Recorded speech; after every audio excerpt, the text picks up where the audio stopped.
السلام علیکم میرے یوٹیوب چینل کے تمام ویورز.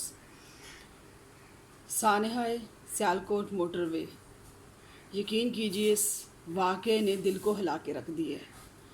نہ رات کو چین ہے نہ صبح کو سکون ہے. ایک ہی بات دل کو کھائی جا رہی ہے کہ ہم خواتین آخر محفوظ کہاں پہ ہیں. اور اوپر سے سی سی پی او لاہور عمر شیخ کا بیان دل میں آگ لگائے جا رہا ہے کہ خاتون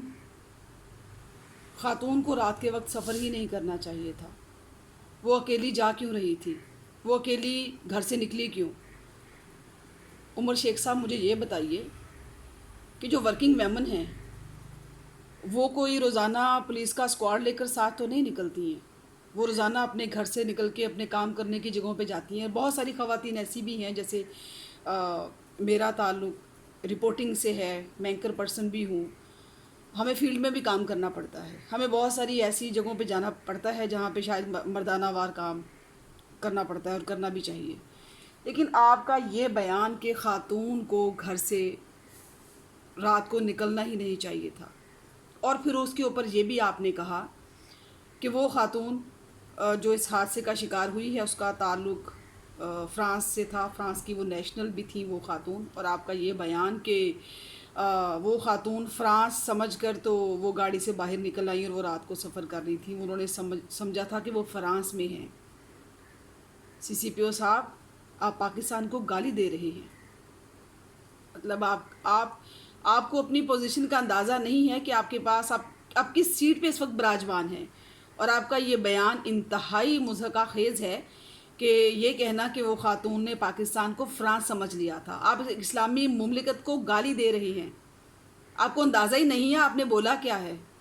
اتنی غیر ذمہ دارانہ گفتگو آپ کو بالکل زیب نہیں دیتی.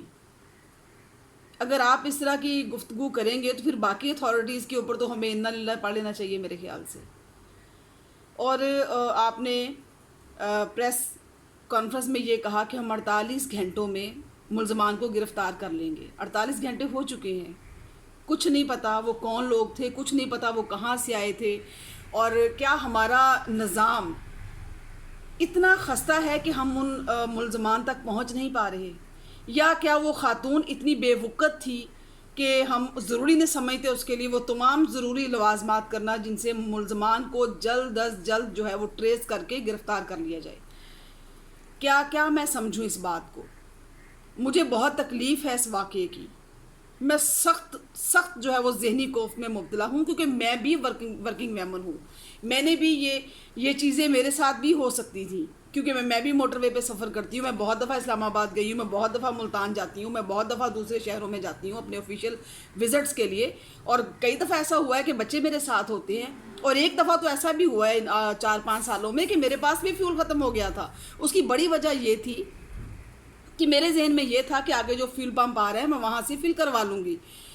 چونکہ کیش نہیں تھا میرے پاس، کارڈ تھا. لیکن وہاں پہ پتہ چلا کہ وہاں پہ کارڈ پنچ کرنے کا سسٹم ہی نہیں ہے ان کے پاس، نہ وہاں پہ کوئی اے ٹی ایم تھا. تو میں نے بھی اسی طرح سے ہیلپ لی تھی. مجھے نہیں سمجھ آتا کہ اس خاتون کو یہ کیوں کہہ دیا گیا کہ یہ علاقہ ہماری حدود میں نہیں آتا. پتہ نہیں، مجھے تو لگتا ہے کہ ہم خواتین ہی شاید آپ کی حدود میں نہیں ہیں، اس لیے آپ نے ہمیں اتنا فور گرانٹیڈ لیا ہوا ہے کہ جہاں جس کا چاہے جہاں چاہے وہ جس طرح سے چاہے استحصال کر دے. یا شاید آپ کو انتظار ہے کہ کوئی ہاتھ آپ کے اپنے گھر تک پہنچے، آپ کی اپنی ماں بہن بیٹی کے اوپر کوئی ہاتھ ڈالے، تب آپ جاگیں گے، تب آپ قانون بھی بنائیں گے، تب آپ ایفیشنسیاں بھی دکھائیں گے، تب آپ بڑی بھاگ دوڑ بھی کریں گے، تب سارا کچھ کر لیں گے آپ. یہ ہم عام خواتین کی بات ہے نا، اس لیے آپ کے جو ہے وہ جوں نہیں رینگ رہی ہے آپ کے کسی بھی حصے میں، اور آپ کو ذرا سا بھی احساس نہیں ہو رہا کہ اتنا بڑا واقعہ ہو گیا ہے اور آپ جو ہے وہ اس کو بڑا لائٹ وے میں لے رہے ہیں. اور آپ کی گفتگو سے اندازہ ہو رہا ہے کہ آپ بالکل بھی سنجیدہ نہیں ہیں. تو ایسے غیر سنجیدہ نگہبان ہمیں نہیں چاہیے. میری اپیل ہے وزیر اعلیٰ پنجاب سے، عثمان بزدار سر، آپ سے میری پرزور اپیل ہے کہ اس طرح کے جو آفیسرز ہیں انہیں فوری طور پہ برطرف کریں، اور ان کی ہمیں ہرگز ضرورت نہیں ہے. اور ہمیں ان کی جگہ پہ کوئی ذمہ دارانہ افسران جو ہے وہ ان کو آپ اپوائنٹ کریں، تاکہ وہ جو یہ واقعہ ہوا ہے اس کے اوپر وہ سختی سے انکوائری کریں اس کی، اور فوری طور پر جو ہے وہ ملزمان کو پیش کریں. نہ صرف پیش کریں بلکہ میری آپ سے دوسری بڑی گزارش یہ بھی ہے، نہ صرف میری بلکہ وہ تمام خواتین کی جو ورکنگ ویمن ہیں، جو کام کر رہی ہیں، فیلڈ میں کام کر رہی ہیں، آفیس میں کام کر رہی ہیں، کہ اس طرح کے جو مجرم ہیں ان کو سرے عام پھانسی دی جائے. جب تک آپ ان کو سرے عام پھانسی نہیں دیں گے اس طرح کے واقعات میں جو ہے وہ نہ سرے سے ختم ہوں گے اور نہ ہی ان میں کمی آئے گی. آپ کو خدا کا واسطہ ہے جو ریپ کے ملزمان ہیں, جو زیادتی کے ملزمان ہیں, جو چھوٹے چھوٹے بچوں کے ساتھ زیادتیاں کرتے ہیں, انہیں سرے عام لٹکائیں. آپ انہیں لٹکائیں گے تو بہت سارے دوسرے لوگوں کو ایسا کرنے کا حوصلہ بھی نہیں ملے گا. اور مجھے 100% یقین ہے کہ اس طرح کے واقعات کے اوپر مکمل طور پہ آپ جو ہے وہ قابو پا لیں گے. بہت مہربانی آپ کی.